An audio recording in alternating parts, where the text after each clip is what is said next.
Harper continued her family's military dynasty, even though she was a girl.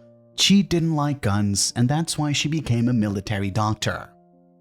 She lived with her boyfriend, Bill, in the house that his grandmother had left him. The young couple was planning a wedding when a notice came from the bank. It turned out that the house was pledged and the bank demanded early repayment of the debt.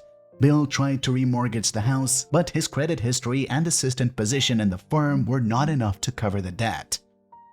"We are recruiting for a hotspot," Harper said. "The salary is higher there, and for 6 months of work, I will be able to earn the right amount. I think the bank will be able to give us a reprieve." "Will you do that for me?" Bill was surprised. "But it's not safe there. I can't ask you to do this.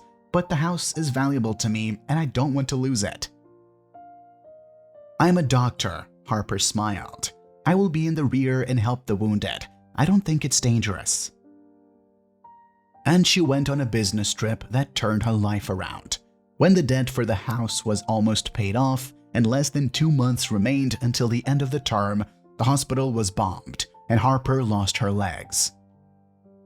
When the first shock passed and the wounds began to heal, she wrote a message to Bill, in which she told about what had happened. The girl was waiting for a call from her future husband and really hoped for words of support.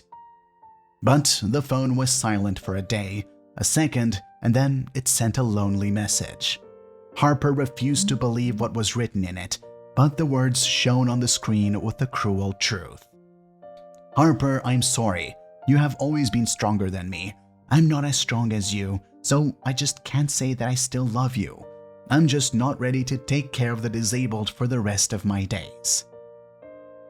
Yes, it sounds cruel, but I have one life, and I want my wife and the mother of my children to have both legs.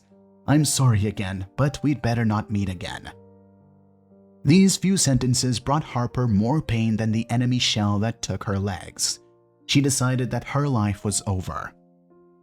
Several years passed, and Bill was returning from work. He was passing by a kindergarten. There was a time when parents took their children, and the man could not believe his eyes. Someone's well-dressed mother got out of an expensive car. She sat down and opened her arms for hugs. A girl ran up to her and hugged her. That woman was Harper. Bill came up to her, and she recognized him.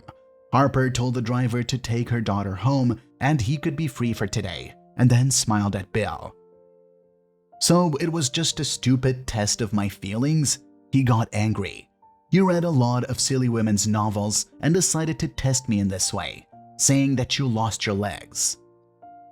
And I'm such a coward. I didn't pass the test.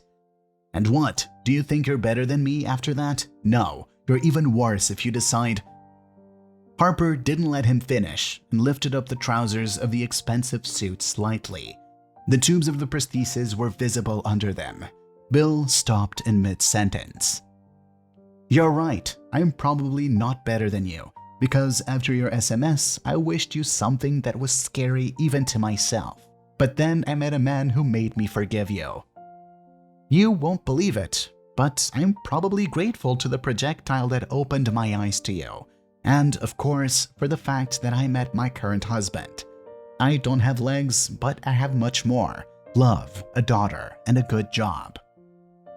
I hope you will get at least some of these." Harper smiled and walked away, leaving Bill in her past life. Be able to forgive, be able to love. It is impossible to always be a hero, but you definitely always need to remain a human being.